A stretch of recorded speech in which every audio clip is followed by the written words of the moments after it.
Queridos irmãos e irmãs, ontem eu comentava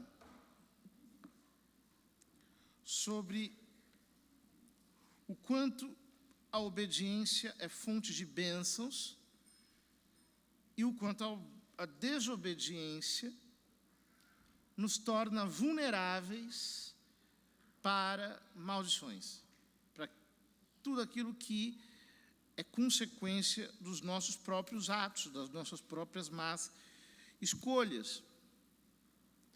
Hoje eu queria começar com um texto da primeira carta aos Coríntios. São Paulo diz, 1 Coríntios capítulo 15, versículo 56. Ora, o aguilhão da morte é o pecado, e a força do pecado é a lei. Eu queria, sobretudo, me deter na segunda parte desse versículo. Quando São Paulo diz, a força do pecado é a lei. Por que a força do pecado é a lei? A frase dá a entender que a lei induz ao pecado. Até mais do que isso, a lei compele ao pecado. Mas não é isso que São Paulo está querendo dizer aqui. É um versículo que demanda uma leitura mais atenta. São Tomás de Aquino, no seu comentário a 1 aos Coríntios, diz: a força do pecado é a lei, isto é, o seu motivo favorável, isto é, não que tenha induzido ao pecado, mas na medida em que deu ocasião ao pecado sem conferir a graça, razão pela qual foi mais inflamado o apetite ardente de pecar. A lei veio e com ela o pecado aumentou. Mas o pecado, estimulado por ocasião do mandamento, produziu em mim, diz São Paulo, toda espécie de maus desejos. Muito interessante esse comentário de São Tomás. Porque ele mostra que a lei nos dá o conhecimento do pecado, mas não nos dá graça para vencê-lo. E desse modo, a força do pecado é a lei. Ou seja, enquanto eu conheço bem, mas não sou capaz de fazê-lo, eu me torno mais facilmente pecador. Eu caio com mais facilidade, uma vez que eu não tenho a graça, a ajuda divina, para não recair no pecado. Mas essa frase, a força do pecado é a lei, carrega um sentido mais profundo. Ou seja, se eu encaro os ditames de Deus, aquilo que Ele me prescreve, como uma lei ingrata, eu estou alimentando em mim um impulso de pecar. Porque é natural. O ser humano quer ser livre. Quando alguém te proíbe de alguma coisa, você se sente estimulado a romper aquela proibição. Como nós somos chamados a ser livres, como a liberdade é uma condição da nossa natureza, a restrição sempre é entendida por nós de modo negativo, de modo repressivo. Portanto, quando eu assimilo a lei divina como algo repressivo, o pecado ganha força em mim. Esta é a grande situação dramática na qual se encontram os cristãos do nosso tempo. As pessoas realmente pensam que o pecado é gostoso, é legal, é melhor. E que não fazer pecado é assim, poxa, que pena. Se eu pudesse dar o troco, eu dava. Se eu pudesse me vingar, eu me vingava. Se eu pudesse cair no adultério, eu cairia. Se eu pudesse fazer aquilo que eu quero, aquilo que me dá na telha, eu faria. Portanto, pensando desse modo, é claro, o homem vai querer o pecado. Porque ele sempre vai entender que o pecado é bom e que a lei divina é uma restrição para mim. Ou seja, a lei é um limite para a minha liberdade. Quando, na verdade, não é assim. Pensemos, por exemplo, se não existissem as leis de trânsito, o que aconteceria com o mundo? Se não houvesse mão dupla, se cada um pudesse dirigir como quisesse, se não tivesse semáforo, se não tivesse leis de velocidade, seria um caos. Aliás, com as leis já é um caos. Sem elas, seria insuportável. Não seria possível viver no trânsito. O mesmo vale para a nossa vida. Só que eu preciso assimilar a lei como algo positivo. Veja, e é aqui que vem um grande problema, porque quando eu não assimilo a vontade divina, a lei de Deus, como algo positivo, mas eu a assimilo como algo ruim, como algo restritivo, como uma limitação, então eu vou ficar sendo tentado a largar a vontade de Deus. Números, no capítulo 22, voltamos à história de Balaão, tem vários trechos interessantes. Diz, versículo 7, os anciãos de Moabe e os de Madiã, com o salário da adivinhação na mão, foram até Balaão e lhe transmitiram as palavras de Balaque. Ele lhes disse, passai a noite aqui e vos darei a resposta de acordo com o que Yahvé me falar. E os chefes moabitas ficaram com Balaão. Mas Deus veio ao encontro de Balaão e perguntou, quem são esses homens contigo? Balaão respondeu a Deus, Balaque, filho de Sefor, rei de Moabe, mandou-me essa mensagem, etc. Deus disse a Balaão, não vás com eles, nem amaldiçoes esse povo, pois é um povo abençoado. Ou seja, Deus disse, não faça, não amaldiçoe. Depois, lá pelo versículo 18, Balaão respondeu aos servos de Balaque, continuaram insistindo. Ainda que Balaque me desse o seu palácio cheio de prata e ouro, eu não poderia transgredir a ordem de Yahvé, meu Deus, fazendo qualquer coisa a menos ou a mais. Por favor, agora ficar aqui também vós esta noite, para que eu saiba o que Yahvé ainda me dirá. Veja, mas Deus já não tinha mandado ele proibir, ele não amaldiçoar?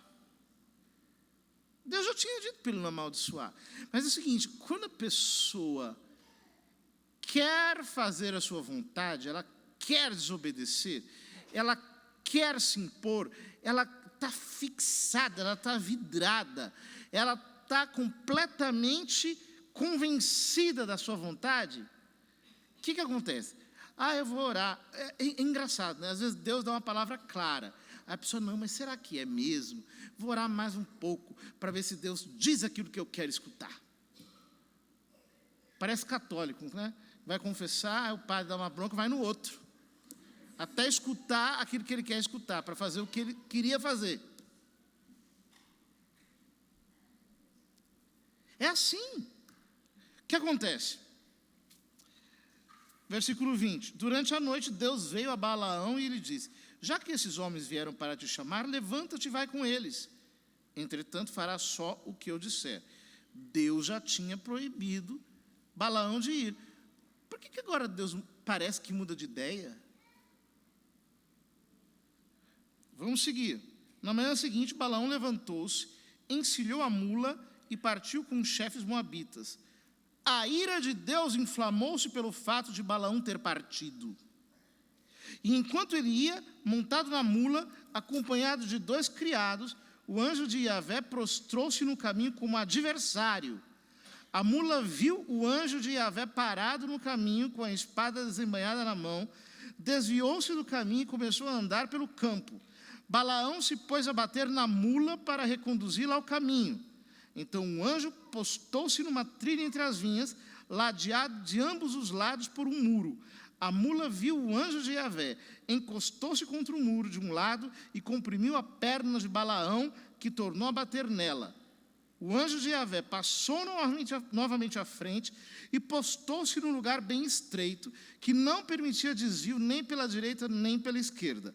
A mula viu o anjo de Yahvé e deixou-se cair sobre Balaão, que, enfurecido, bateu na mula com a vara. Então Yahvé abriu a boca da mula e a mula disse a Balaão: que te fiz eu para bateres em mim já pela 3ª vez? Balaão respondeu à mula: é porque zombaste de mim. Se tivesse uma espada na mão, agora mesmo te mataria. A mula disse a Balaão: não sou eu a tua mula, que até hoje sempre montaste? Será que costuma agir assim contigo? Não, respondeu ele. Então Yahvé abriu os olhos a Balaão, e ele viu o anjo de Yahvé postado no caminho, com sua espada desembainhada na mão. Veja, quando o homem está obstinado, Deus diz assim: tá bom, faz o que você quer. Só que você vai pagar o preço por isso.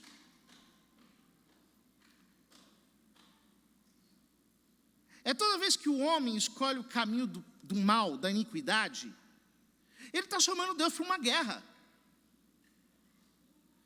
Ele vai pelo caminho da desonestidade, vai pelo caminho que não agrada a Deus, ele está chamando Deus para uma guerra. Por quê? A providência divina não ajuda o homem a fazer o mal.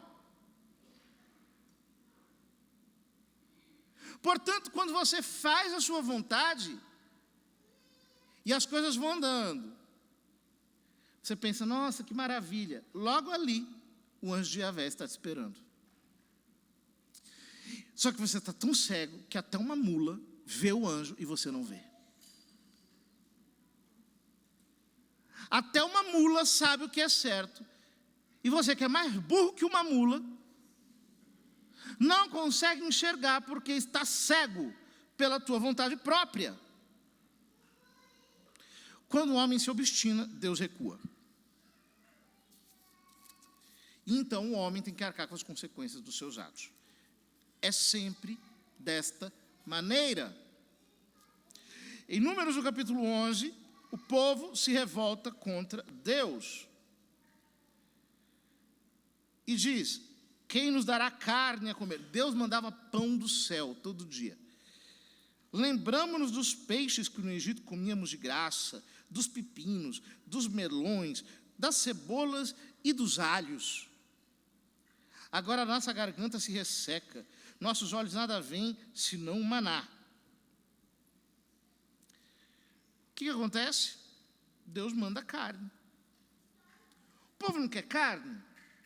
Deus manda carne. Versículo 23. Yahvé respondeu a Moisés: acaso a mão de Yahvé não tem mais força? Agora mesmo verás se minha palavra se cumpre ou não. O que acontece? Acontece que cai uma praga sobre o povo.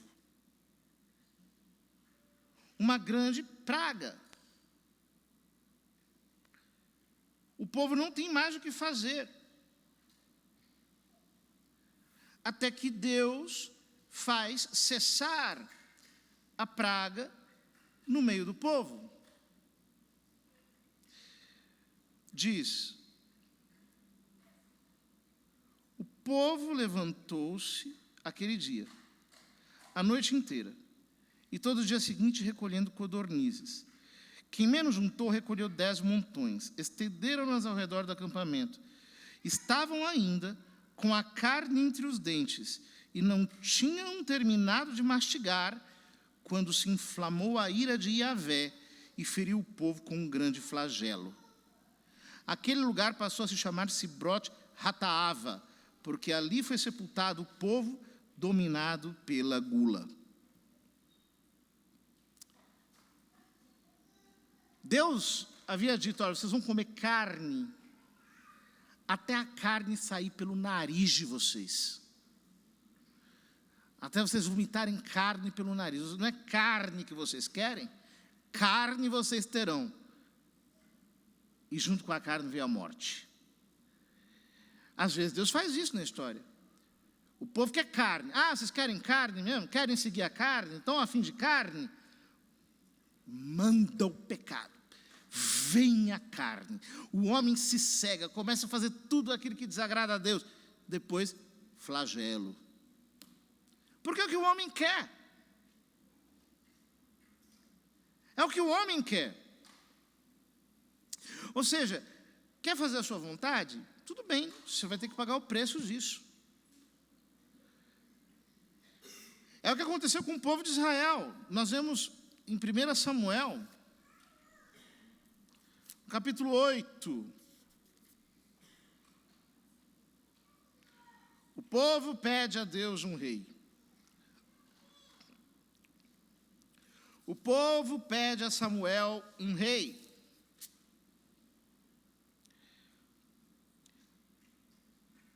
Diz o texto, Deus não queria dar um rei ao povo. Antes, no versículo 6. Samuel se desgostou quando lhe disseram: dá-nos um rei para que nos governe.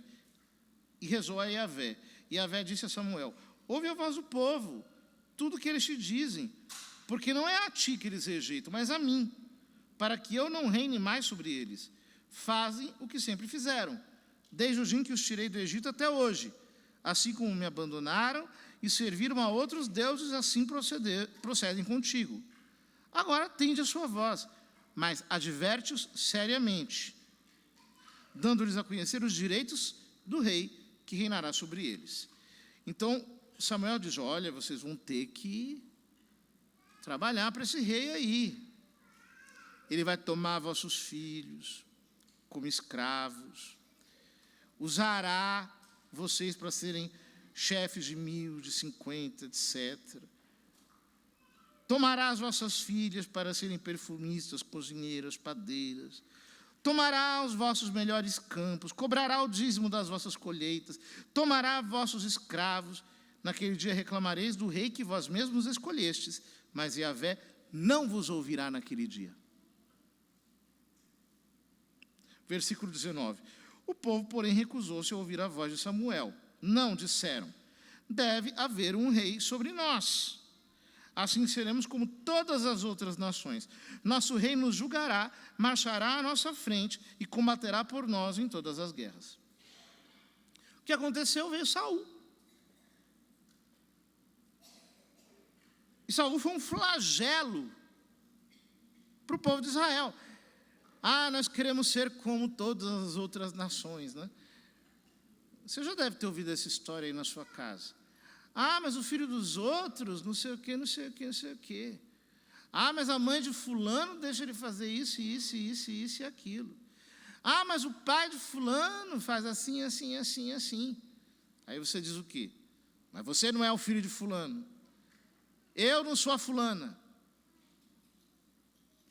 Você sempre diz isso. Só que nós fazemos isso continuamente com Deus. Nós queremos ser aceitos pelo mundo e cobiçamos aquilo que o mundo nos oferece.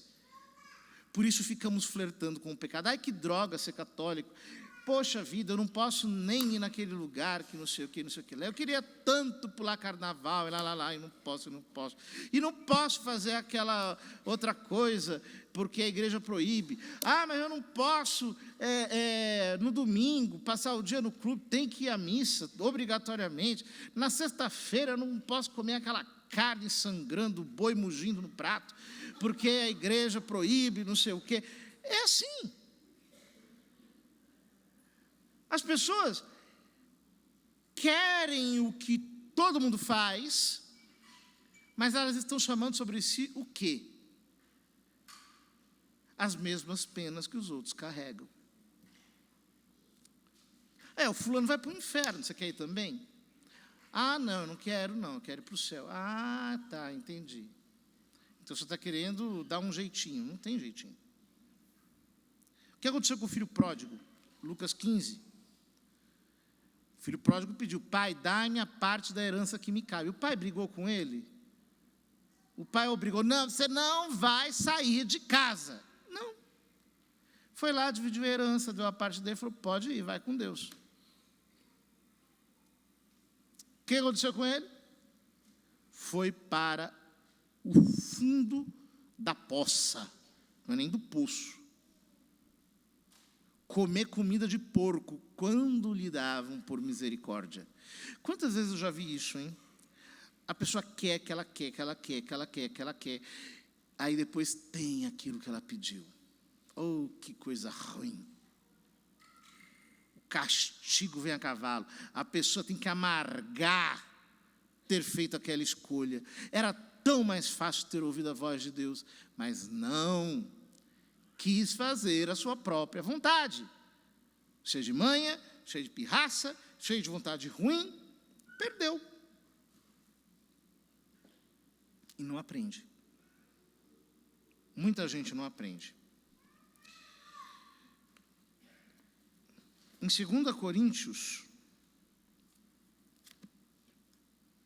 São Paulo diz, 2 Coríntios é uma carta espetacular, a qual às vezes a gente não dá muita atenção. A tristeza, segundo Deus, produz arrependimento que leva à salvação. Isso não causa pesar, mas a tristeza, segundo o mundo, causa a morte. O que é a tristeza segundo o mundo? Tristeza segundo o mundo é quando você fica triste porque te ofenderam, porque você passou um mau bocado. Isso é a tristeza segundo o mundo. O que é a tristeza segundo Deus? É quando a gente se arrepende, é quando a gente tem contrição, é quando a gente volta. Muitas vezes a gente, para se negar à nossa própria vontade, a gente tem que chorar. Não é fácil. Quantas vezes você, era jovem, aí a sua mente proibiu de fazer uma coisa, você chorou porque você queria aquilo. Hoje você olha para trás e diz: nossa, ela estava me salvando. Ainda bem que eu chorei. Era melhor ter chorado mesmo, graças a Deus, por aquelas lágrimas. Muitas vezes o cristão vai ter que chorar.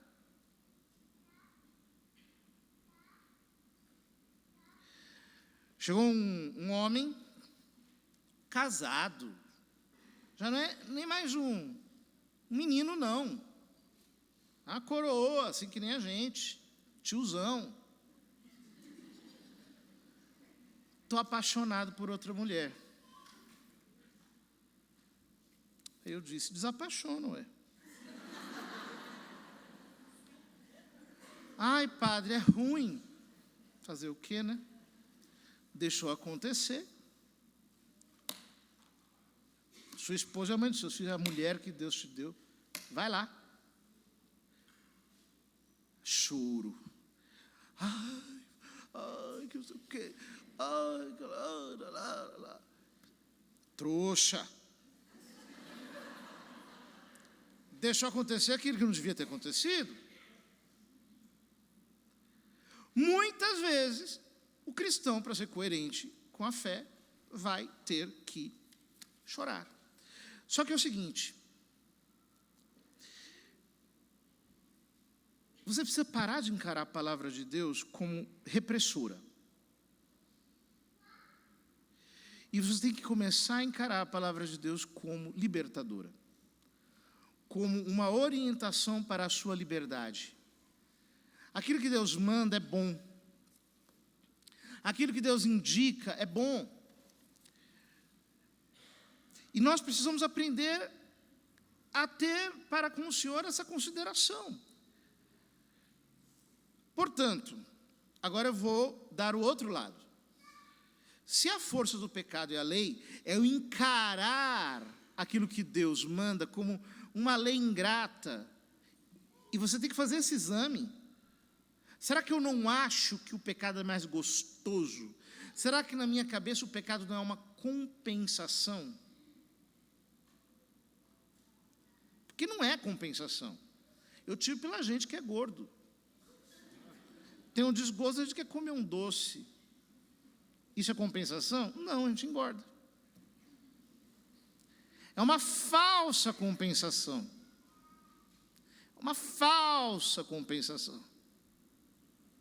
Então eu preciso olhar para a minha mente e dizer assim, peraí, as minhas ideias estão erradas. Eu preciso mudar o meu modo de pensar.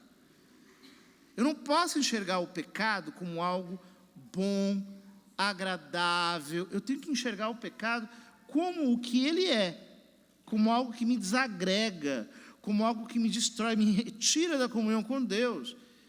Para isso eu tenho que meditar, para isso eu preciso ler, eu tenho que enxergar o pecado desse modo. Agora, se a força do pecado é a lei, qual é a força da obediência? João 14:15. Diz, se me amais, guardareis os meus mandamentos. A força da obediência é o amor.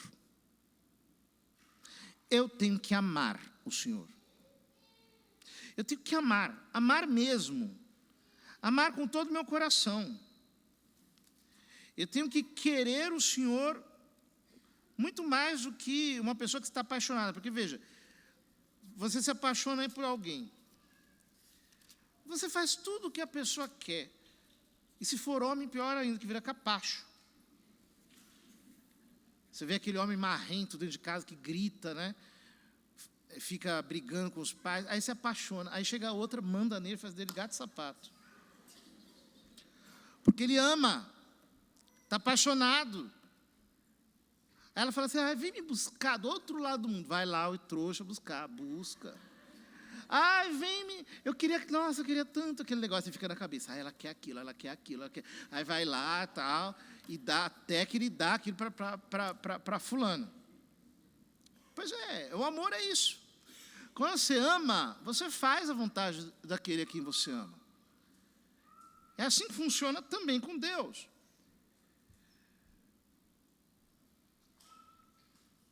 Em Atos dos Apóstolos, capítulo 13, São Lucas cita um texto do Velho Testamento dizendo, encontrei Davi, filho de Jessé, homem segundo o meu coração, que vai realizar tudo o que eu desejo. Davi cometeu muitos erros ao longo da sua vida, muitos. Mas ele era um homem que tinha amor pelo Senhor. Ele se arrependia, ele se dobrava, ele se prostrava, ele tinha um relacionamento intenso com Deus.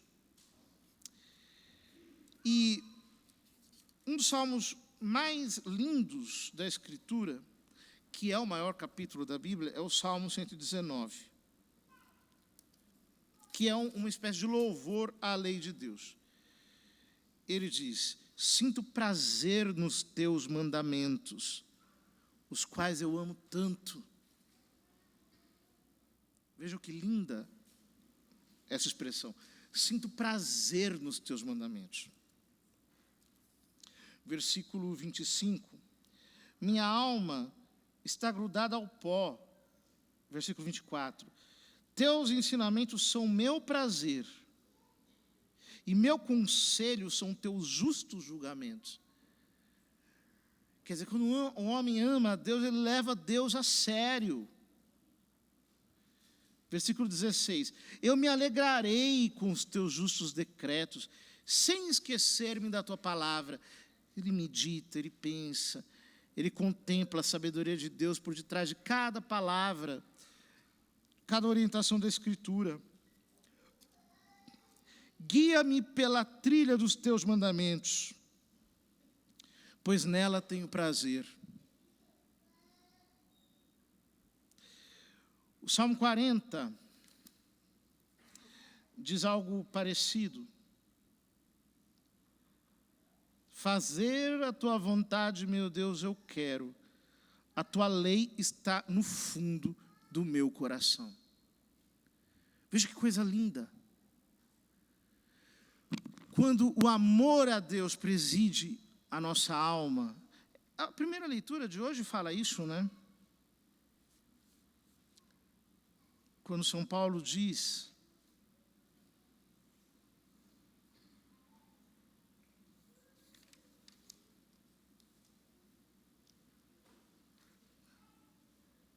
será que leu errado?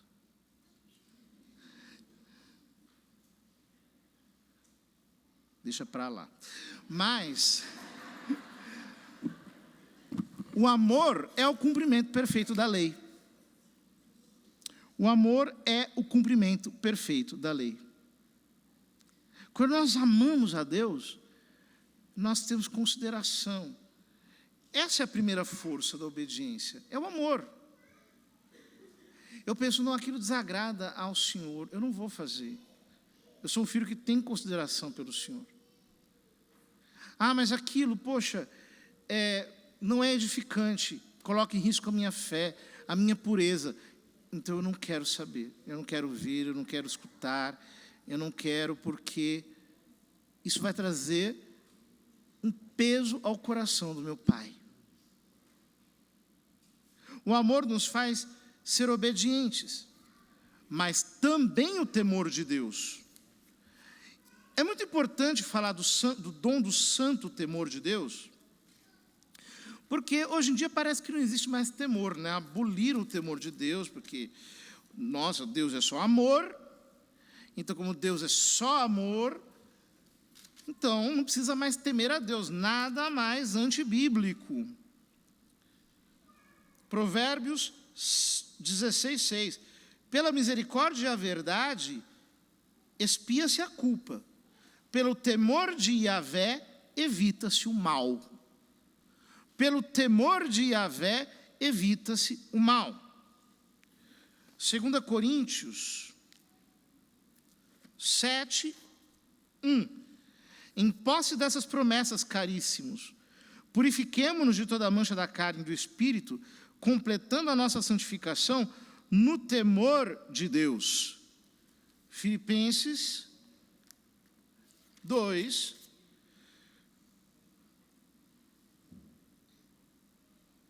versículo 12. Portanto, meus amados, como sempre fostes obedientes, não só em minha presença, mas muito mais agora em minha ausência, realizai a vossa salvação com temor e tremor. Isso é o Novo Testamento. Nós não estamos no Velho Testamento. A carta aos Hebreus fala muitas vezes sobre o temor de Deus, assim como os Atos dos Apóstolos também. E aqui ele diz: ora, quem são os que se rebelaram depois de terem ouvido a sua voz? Não foram todos os que saíram do Egito conduzidos por Moisés? E quem são aqueles com os quais Deus se irritou durante 40 anos? Não foram os que pecaram e cujos cadáveres caíram no deserto? E para quem foi que Deus jurou que não entrariam em seu repouso? Não foi para aqueles que não quiseram obedecer? Assim vemos que eles não puderam entrar por causa de sua incredulidade. Portanto, enquanto ainda está em pé a promessa de entrar no repouso de Deus, devemos temer que alguém de vós possa ficar para trás. Ele está exortando a igreja, dizendo: olha, se o povo de Israel não entrou no deserto e foi tirado de lá por Deus para isso, não pense que você já tem nada garantido. Tem que ter reverência, tem que ter respeito, tem que ter amor à santidade de Deus. Ainda na carta aos Hebreus, lá mais para o final, ele diz algo tremendo. Ele diz: já que entramos na posse de um reino inabalável, sejamos gratos, e assim sirvamos a Deus de modo a agradar-lhe com piedade e temor, pois nosso Deus é um fogo devorador. Um pouco antes, capítulo 10, ele diz: de fato, se voluntariamente pecarmos depois de termos recebido o conhecimento da verdade, já não há mais sacrifício pelos pecados. Resta apenas a terrível expectativa do julgamento e o ardor de um fogo para devorar os rebeldes. Quem desobedece à lei de Moisés é condenado à morte, sem misericórdia, com base no testemunho de 2 ou 3 pessoas. Podeis então imaginar o castigo bem mais severo que merecerá quem calcou aos pés o Filho de Deus, quem profanou o sangue da aliança pelo qual foi santificado, quem insultou o Espírito da graça. Conhecemos aquele que disse: a mim pertence a vingança, eu é que retribuirei, e ainda, o Senhor julgará o seu povo. De fato, é terrível cair nas mãos do Deus vivo. Nós precisamos ter o temor de Deus. Nós vivemos em tempos, queridos, em que em muitos ambientes nossos é tudo festa, né? É pulação, é risadinha, é corre-corre, é brincadeira, é uma infantilidade em tantos ambientes católicos. Infantilidade. Temos que levar a sério as coisas de Deus.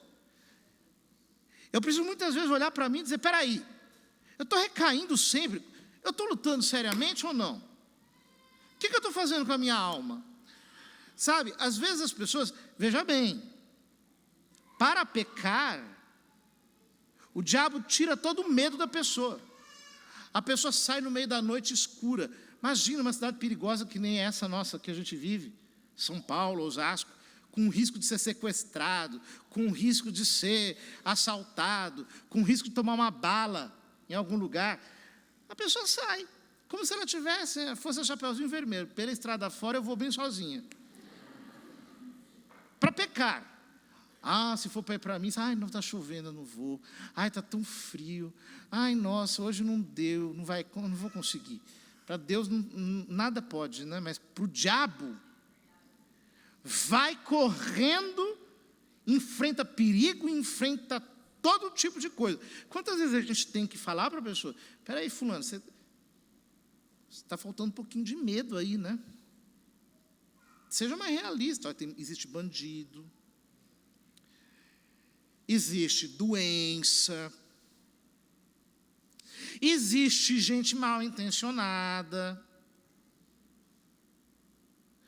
perigo é grande, e hoje em dia, para correr perigo, você não precisa nem sair de casa. Através do celular, você pode ser roubado, você pode entrar em situações terríveis, as quais não quero nem mencionar para não dar ideia. A pessoa tem que ter um pouco de temor, mas esse é o temor humano. Faz bem, hein? Faz muito bem. Porque nos ajuda a ser responsáveis. Agora, o temor sobrenatural, o temor de Deus, que é essa reverência amorosa que nós temos para com Deus, ela faz bem para a nossa alma. Nós temos que ter amor pela santidade. Por exemplo, a pessoa vai pecando, não se confessa. Como é possível que ela fique assim? Está com a alma infestada de pecado. Para ela está normal. Acha que está tudo bem. Não tem o temor do Senhor, a reverência que o Senhor espera de nós. O amor e o temor são duas coisas que nós nunca devemos perder. Amor, porque nós vamos ser apaixonados por Ele. Nosso coração tem que estar cheio de um fogo sobrenatural intenso. E temor,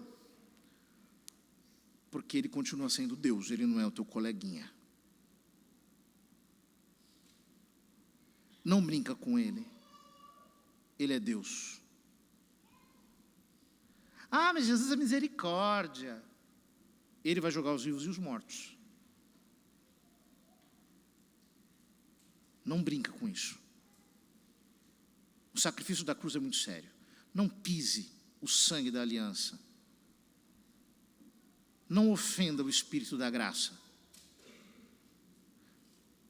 Se você conservar reverência e amor no seu coração, você vai começar a meditar a palavra, a descobrir a sabedoria de Deus que está aqui escondida, a amar aquilo que Deus nos manda. E quem sabe Deus ainda não te dê aquela obediência, que é a obediência dos santos, né? Que é aquela obediência linda, que os santos, eles gostavam quando os outros mandavam neles, porque eles viam Deus que dava uma direção. Uma das palavras que os santos mais disseram ao longo da história foi: me dá uma ordem, me dá uma ordem, me dê uma ordem, por favor. Eles eram mendigos de ordem. E aí recebiam a orientação, aquilo que era dito, e cresciam em virtude e em santidade. Queridos, meditemos em tudo isso, porque, como diz o autor da carta aos Hebreus, o nosso Deus é um fogo devorador.